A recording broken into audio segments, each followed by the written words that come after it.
Hello, hello, j'espère que vous allez bien par la grâce de Dieu, que tout se passe bien de votre côté, que la semaine s'est bien passée. Alors, bienvenue à chacun d'entre vous sur l'émission de Real Talk, le ciel est ouvert.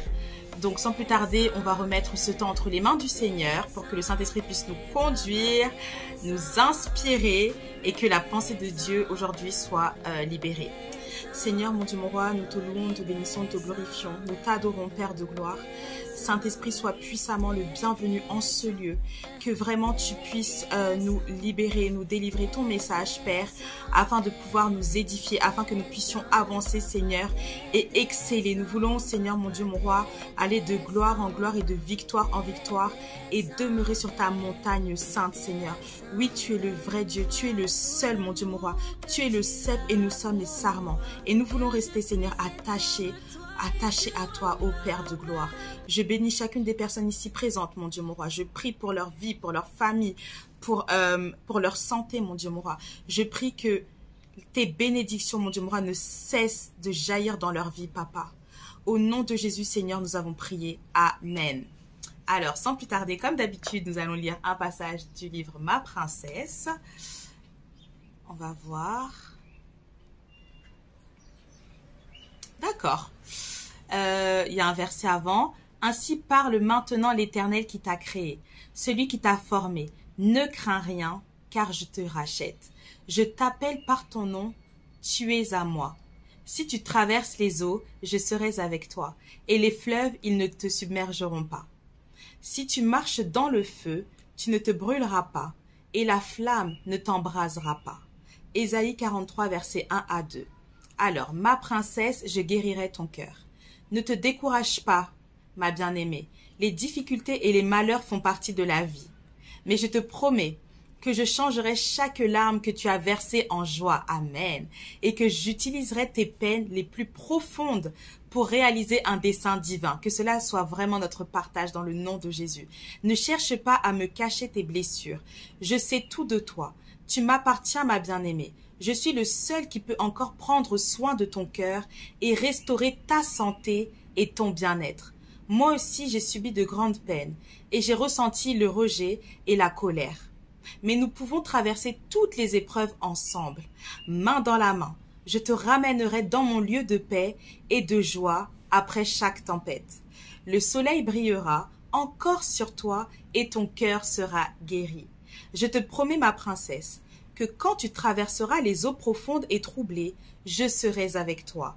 Quand tu traverseras les rivières de difficulté, tu ne te noieras pas. Quand tu marcheras à travers le feu de l'oppression, tu ne seras pas brûlé. Je t'aime, ton roi et ton divin médecin. Amen. Moi, j'aime beaucoup ce livre parce que ce livre, en fait, je vais vous lire le titre en entier. Ça s'appelle Ma princesse, lettre du père à sa chérie de Sherry Rose Shepherd. C'est un livre qui a béni vraiment des millions et des millions de femmes et d'hommes aussi, oui, je le crois.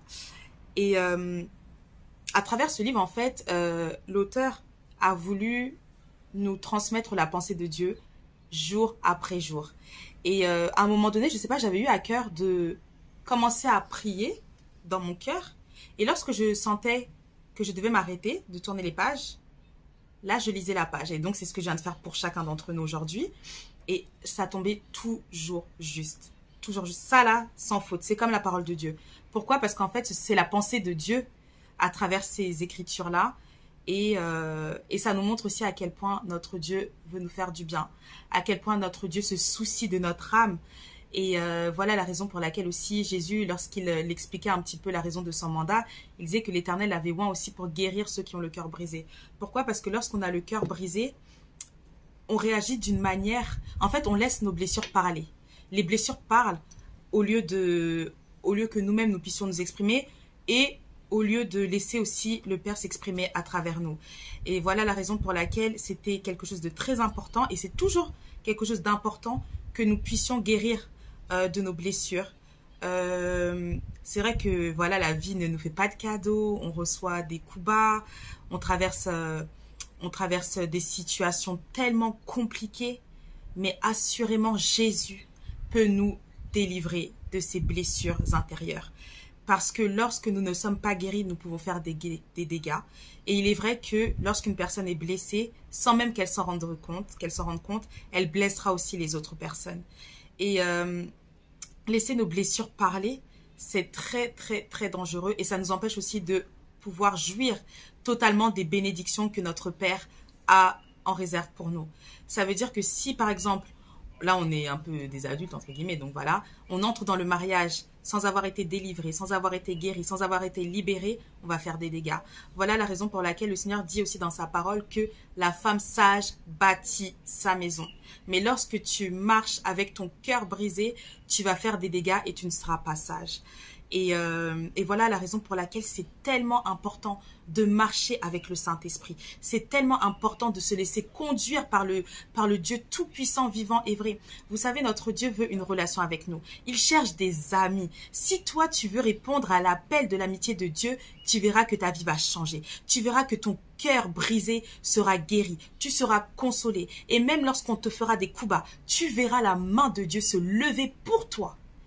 Parce qu'il est vrai que lorsque nous sommes enfants de Dieu, Dieu éloigne les mauvaises personnes de notre chemin. Oui, pas toutes, oui, parce qu'on a aussi des combats et ces combats-là aussi nous font avancer. C'est à force, lorsqu'on a traversé la tempête qu'on se dit « Ah oui, ok, Seigneur, je comprends pourquoi je suis passé par là, par ci, par ça. » Mais c'est pas évident, quand on traverse, quand on passe par le feu, c'est difficile. On crie à Dieu, mais assurément Dieu nous répond et assurément Dieu est là. Voilà la raison pour laquelle il a dit que si tu marches dans le feu ne te consumera pas. Et ça, c'est vrai. Pourquoi? Parce que notre Dieu est le feu dévorant. Si le feu veut nous attaquer là, en face, ce sera le feu au-delà du feu. Et voilà en tout cas ce que le Seigneur avait à cœur de vous dire. Faites-lui confiance en tout temps. Il vous aime, notre Dieu nous aime, c'est un Père aimant. Et si nos parents, à un moment donné, ont failli, notre Dieu, lui, ne faillira jamais. Si dans ta vie, toi, on t'a déjà abandonné, sache que ton Dieu ne t'abandonnera pas. Mais si tu ne connais pas Jésus, il est temps. Il est temps. Je sais très bien que tu as déjà entendu parler de Jésus. Sur TikTok, on est beaucoup à parler de Dieu, à annoncer l'évangile. Mais toi, toujours, tu te dis non, plus tard, plus tard. On ne sait pas ce qui se passera demain. Il y a des personnes qui se lèvent, qui ne se réveillent pas, tout simplement. On peut sortir, avoir un accident de voiture. Voilà la raison pour laquelle c'est important aussi de donner sa vie à Christ, mais aussi de marcher par l'Esprit. Parce que Dieu nous parle. Il nous parle tantôt d'une manière, tantôt d'une autre. Combien de personnes ont déjà reçu des songes, des révélations où le Seigneur nous a annoncé ce qui allait se passer? Mais lorsque tu reçois le message de Dieu, prie. Parce que même si, par exemple, on te dit que tu devais avoir un accident, cet accident, le but quand même de l'ennemi, c'était que tu puisses mourir. Mais même si Dieu permet que l'accident se passe, sache que tu ne mourras pas. Peut-être que tu auras des blessures superficielles ou qu'est-ce. En tout cas, notre Papa Céleste, il prend soin de nous. Il nous aime d'un amour tellement grand, tellement puissant. Et c'est la raison pour laquelle il a donné sa vie pour nous sur la croix. Mais bonne nouvelle, le Père l'a ressuscité d'entre les morts. Et maintenant, il est avec nous. Il est en nous, il marche avec nous, il est aussi sur nous. C'est ce qu'on appelle le revêtement, l'onction.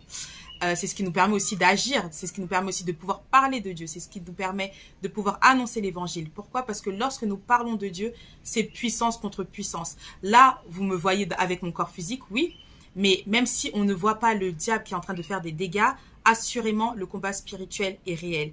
Et sans puissance, ou si on n'a pas conscience surtout de la puissance qui habite en nous, alors nous sommes comme des personnes lambda, comme des personnes qui n'ont pas Christ. Mais lorsqu'on comprend qui nous sommes en Christ, là, c'est vrai, le combat commence, oui, mais on marche de victoire en victoire. Et plus encore, quand on est en Christ, on peut entendre la voix de notre Dieu. Et moi, c'est vraiment ce que je vous souhaite. C'est vraiment ma prière pour vous, que vous puissiez entendre la voix, la douce voix de notre Dieu, la douce voix du Saint-Esprit, parce que assurément, le Saint-Esprit veut parler à son peuple. Donc, je prie dans le nom de Jésus-Christ que cette semaine, que ce week-end soit un week-end paisible, doux, léger, rempli de la présence de Dieu le Père. Et je prie aussi dans le nom de Jésus que vous cherchiez à entendre sa voix, parce que assurément Dieu veut parler à son peuple. Que Dieu vous bénisse et bon week-end à vous. Bye!